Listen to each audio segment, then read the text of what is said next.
c'est Millimètre, Maxime Niguel, Aurélien Masson. On a créé Millimètre il y a 2 ans de ça, maintenant.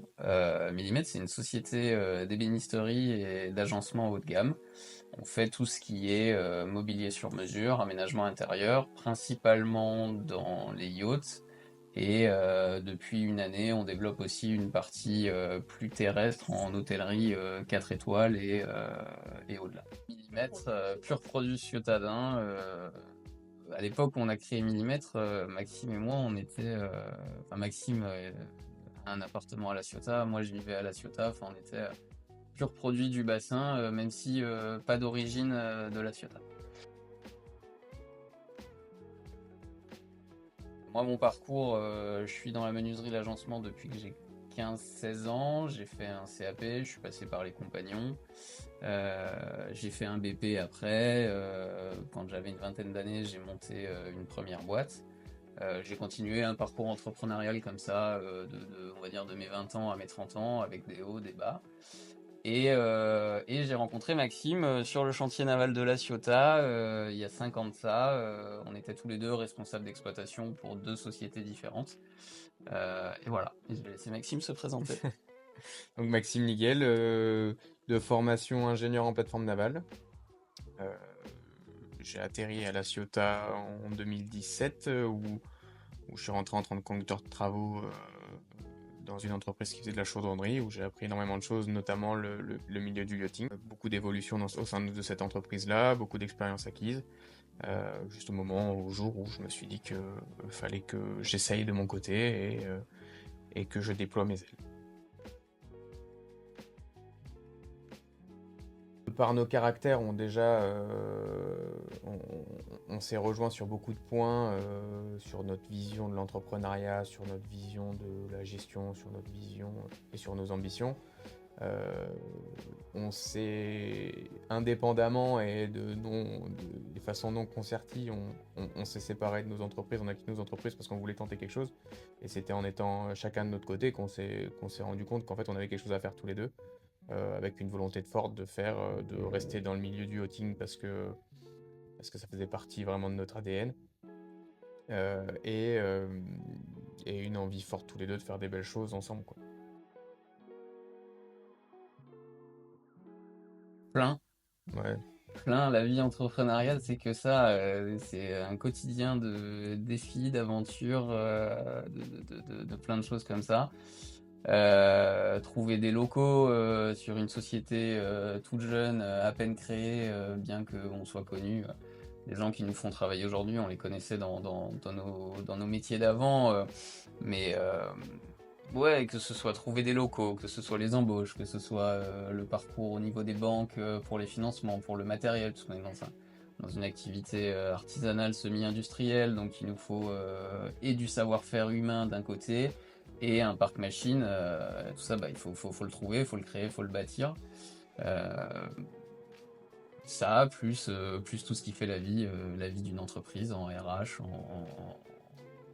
tout ce qui fait la vie d'une entreprise. Donc, je sais pas si je parlerais de difficultés, parce que c'est vraiment un état d'esprit, mais c'est plus des challenges à chaque fois. Donc, on rencontre un sujet qui, pas qui pose problème, mais on rencontre un sujet sur lequel on va un petit peu buter, et tout le jeu, c'est de se dire, ok, qu'est-ce que j'ai à disposition, quels sont les moyens pour réussir à passer au-dessus et en faire une force.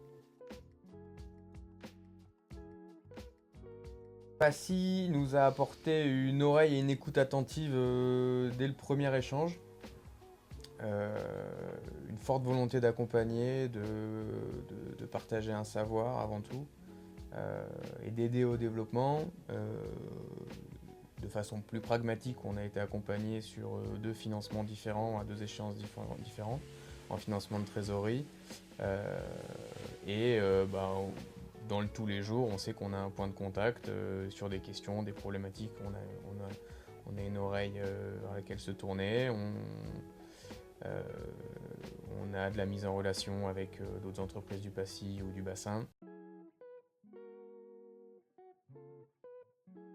T'auras pas assez de batterie sur le téléphone.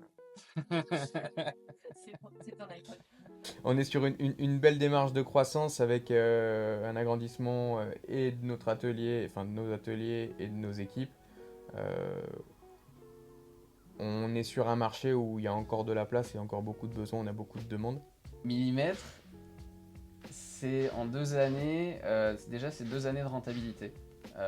Pour une société qui a été créée de zéro. On a embauché la première année 3 personnes, plus un alternant et un apprenti. La deuxième année, on est monté à 7.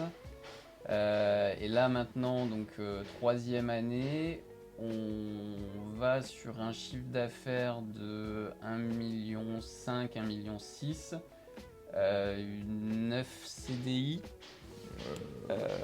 Oui. Pas grand, Là, 9 CDI, un alternant, un compagnon itinérant, une alternante en marketing qui fait un MBA. On va développer la solution de vernis là pour le dernier trimestre, donc ça veut dire des locaux supplémentaires. Millimètre, en gros, à moyen terme, c'est sécuriser les process, intégrer la démarche RSE, sécuriser notre position dans les marchés qu'on a aujourd'hui au sein du chantier naval de La Ciotat et dans l'e-yachting pour devenir la boîte française référence du bassin sur les travaux d'aménagement intérieur et d'ébénisterie. Et à plus long terme, c'est continuer cette trajectoire-là, réintégrer tous les outils dans 1000 à 1500 mètres carrés d'atelier, avec la croissance de chiffre d'affaires qui va avec évidemment, avec les embauches qui vont avec, donc créer de la dynamique dans le territoire.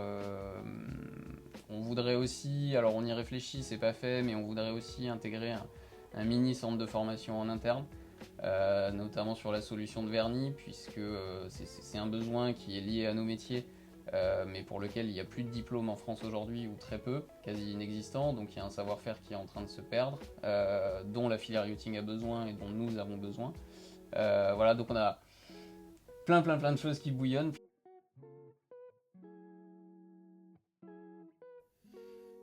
ne regrettez rien. C'est une question ouais, je suis assez d'accord. Je suis assez d'accord, il faut le faire. Si tu le sens, si tu l'as dans les tripes, faut le faire, faut y aller. Il vaut mieux essayer et que ça marchouille ou que ça marche moins bien que prévu, et construire sur cette expérience-là pour réessayer, pour aboutir quelque chose, que de jamais le faire et de se poser la question et si je l'avais fait, ma vie ça aurait été quoi.